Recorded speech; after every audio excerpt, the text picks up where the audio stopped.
I'm a later and call over to pay at your post. See this one. Well, this one and my wife's shopping complex be this. Bella Jini Monshefun, shopping complex here. I can't build hotel for the back. I bloody Brooklyn. No, see. Invest your investment. I get this kind of house like 10. Timon call over like 10, no. Post your investment.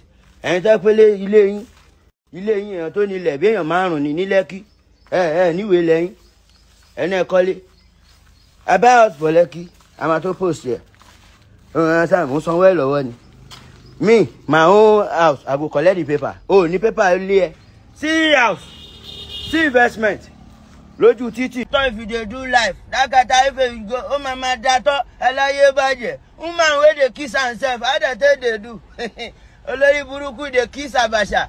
We see that black animal. You not see that black. You not see me as a fresh. I will kata if you own that talk.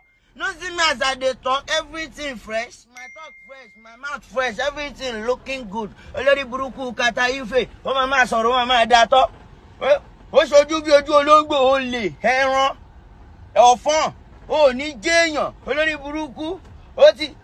Mo ti sọ bẹ̀jìnà I don cook soup don done olórí burúkú go buy gàrí ó ní jẹ́yàn èmi mo sọ bẹ̀jìnà olórí burúkú soup don done olórí burúkú go buy gàrí ó fẹ́ tẹ̀bà ìyáláyà omi ò ní gbóná òun ẹ̀ sẹ́ndì ó ní jẹ́yàn olórí burúkú ó ń datọ́.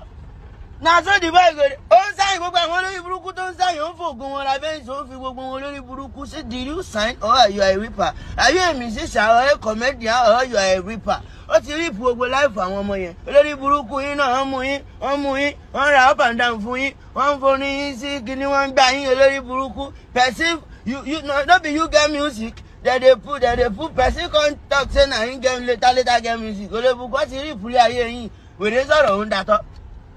Ide talk on data, olórí burúkú. Where your house dey? Post your house. Kata ife olórí burúkú. Data, post your house. You don't understand? Post your house, post your investment. Olórí burúkú, one sign my artist. You do know how much I spend on them?